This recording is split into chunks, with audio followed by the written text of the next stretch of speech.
काफी देर से आप लोग जाने की कोशिश कर रहे हैं। हम हर संभव कोशिश कर रहे हैं। आपके सामने मैं गाड़ी में बैठा वो कहे हम आपसे बात करेंगे, उतर आया कि चलिए बात कर लीजिए। अब उनका लाभ हो गया, कैम उतर आया और खिसक गए। कहानी का बात कर रहे हैं, क्या अधिकारी डीजीपी जी से बात कर रहे हैं। डीजीपी जी का उससे कुछ नहीं बात करेंगे, वो गैर जिम्मेदार है। डीजीपी गैर जिम्मेदार हैं इस मामले में। अच्छा हटाओ इसको, काटो। डीजीपी हटाइए जरा, यहाँ से हटाओ, हटा लो भाई, हटा लो, आप हटा दिए।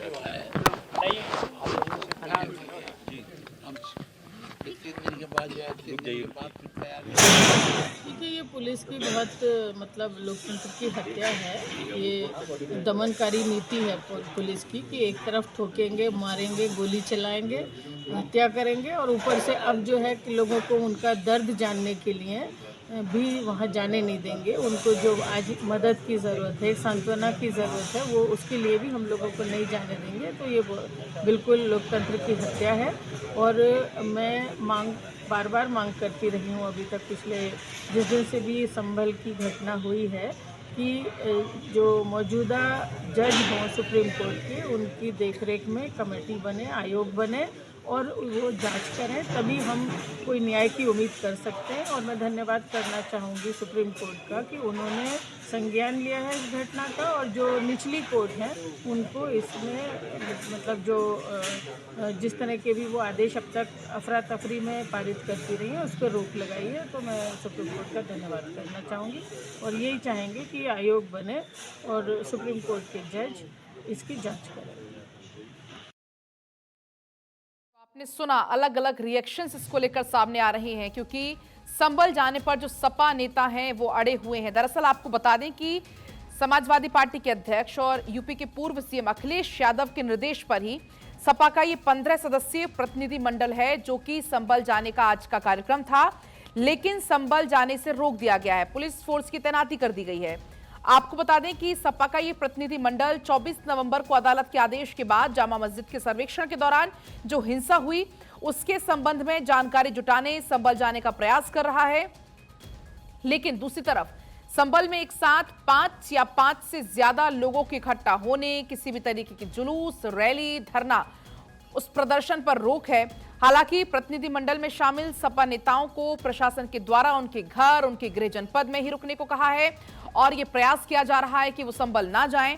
उत्तर प्रदेश विधानसभा में नेता प्रतिपक्ष माता प्रसाद पांडे की तस्वीरें आप देख भी रहे हैं। लखनऊ स्थित आवास के बाहर पुलिस फोर्स तैनात है। संभल के जिलाधिकारी ने माता प्रसाद पांडे को जिले में भारतीय नागरिक सुरक्षा यानी कि BNSS की धारा 163 के तहत निषेधाज्ञा लागू होने का संदेश भेजा था और उनसे यहां ना आने का आग्रह किया था, यानी कि संभल ना आने का आग्रह किया गया था।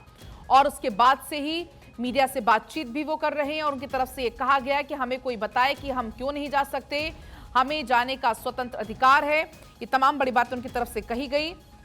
हालांकि उनसे बाद में पूछा गया कि अब आपकी आगे की रणनीति क्या होगी, तो उसके बारे में उन्होंने जवाब दिया माता प्रसाद ने कि फिलहाल हम रणनीति तय कर रहे हैं, हम बातचीत करेंगे पुलिस से और हम ये उनसे बोलेंगे कि हमें जाने दिया जाए संभल। हम वहां पर जाएंगे, पीड़ितों से मुलाकात करेंगे, हमारा वहां पर जाकर पीड़ितों से मुलाकात करने का कार्यक्रम है और अगर आप नहीं जाने देते हैं तो हम इसका विरोध करेंगे। हमारे संवाददाता नीलेश चौहान हमारे साथ जुड़ रहे हैं ज्यादा जानकारी के साथ। नीलेश, एक तरफ संभल में स्थिति तो फिलहाल शांत है, लेकिन राजनीति अशांत होती हुई नजर आ रही है। देखिए, बिल्कुल संभल में जिस तरीके से हिंसा हुई, हिंसा के बाद से लगातार तमाम राजनीतिक दल वहां जाने का प्रयास कर रहे हैं। सबसे पहले देखा गया कि चंद्रशेखर जो कि सांसद हैं, उन्होंने जाने का प्रयास किया। उनको भी जो है संभल प्रशासन ने जाने से मना किया, कहा कि उनके जाने से वहां पर जो है कानून व्यवस्था बिगड़ सकती है। और अब जो है समाजवादी पार्टी की तरफ से लगातार ये कहा जा रहा है कि समाजवादी पार्टी का जो 15 सदस्यीय डेलीगेशन है वो जो है संभल जाएगा और संभल में पीड़ित परिवारों से मुलाकात करना चाहता है।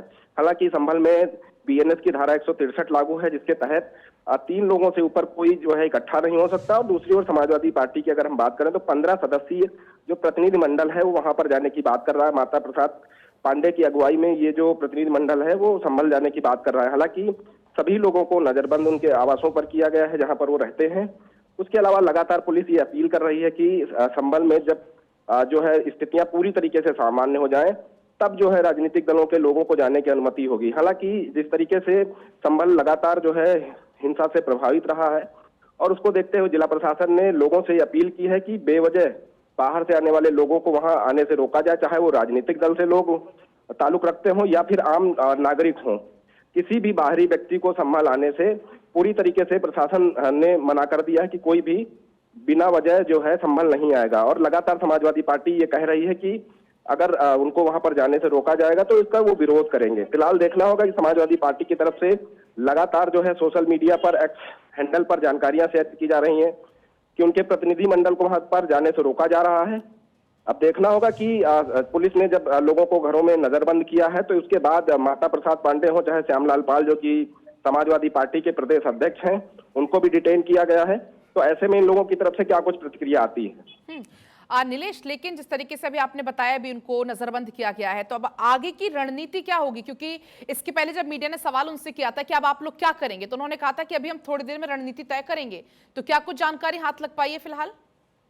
देखिए, बिल्कुल अगर हम समाजवादी पार्टी की बात करें तो समाजवादी पार्टी लगातार ये प्रयास कर रही है कि संभल में जाएं और संभल की जो जनता है उसके बीच में वो मौजूद रहे ताकि अपनी उपस्थिति दर्ज करा सके और संभल की जनता को ये बता सके कि समाजवादी पार्टी उनके दुख दर्द में शामिल है। कहीं ना कहीं उन्हीं तमाम चीजों को देखते हुए जो है जिला प्रशासन भी अलर्ट पर है। जिला प्रशासन का कहना है कि अगर कोई राजनीतिक दल का नेता वहां पर जाता है तो ऐसे में कानून व्यवस्था बिगड़ सकती है। जो शांति व्यवस्था कायम करने का काम जिला प्रशासन और पुलिस प्रशासन ने मिलकर किया है वो कहीं ना कहीं बिगड़ सकती है। उन्हीं तमाम चीजों को देखते हुए किसी भी राजनीतिक दल के नेता को वहां पर जाने की अनुमति नहीं दी गई। इससे पहले आपने देखा कि जब लखीमपुर में तिकुनिया कांड हुआ उस दौरान भी बड़ा राजनीतिक तबका जो है लखीमपुर जाने के लिए बेचैन हो उठा था और लगातार प्रयास कर रहे थे कि वो लोग लखीमपुर जाएं। हालांकि पुलिस प्रशासन ने रास्ते में ही रोका था। और बहराइच की घटना को देखें तो बहराइच में जिस तरीके से मूर्ति विसर्जन के दौरान हिंसा हुई और हिंसा के बाद भारतीय जनता पार्टी ने भी समाजवादी पार्टी के ऊपर आरोप लगाए कि समाजवादी पार्टी आखिर बहराइच में उस पीड़ित परिवार से मिलने क्यों नहीं गई, क्योंकि वो ब्राह्मण तबके से आता है। और ये संभल की अगर हम बात करें तो संभल में जिन लोगों की मौत हुई है गोली लगने से वो मुस्लिम समाज से आते हैं। तो कहीं ना कहीं समाजवादी पार्टी जो है दोहरा रवैया अपनाती है। अगर कोई मुस्लिम समाज से किसी की मौत होती है तो समाजवादी पार्टी के नेता बढ़ चढ़कर वहां पर पहुंचते हैं। अगर ब्राह्मण की हत्या होती है तो वहां क्यों नहीं जाते हैं। इन तमाम आरोपों को जो है भारतीय जनता पार्टी के तमाम प्रवक्ताओं ने समाजवादी पार्टी के ऊपर लगाए हैं। फिलहाल लगातार ये प्रयास किया जा रहा है कि जो है समाजवादी पार्टी के नेताओं की तरफ से कि वो संभल जाएं और संभल में जाकर उन परिवारों से मिलें। लेकिन स्थितियों को देखते हुए कानून व्यवस्था ना बिगड़े इसको लेकर लगातार डीजीपी कार्यालय से भी मॉनिटरिंग की जा रही है। और उत्तर प्रदेश के 75 जिलों को अलर्ट पर रखा गया है, कहीं पर कोई ऐसी घटना दुर्घटना ना हो। बहुत शुक्रिया आपका पूरी बातचीत के लिए।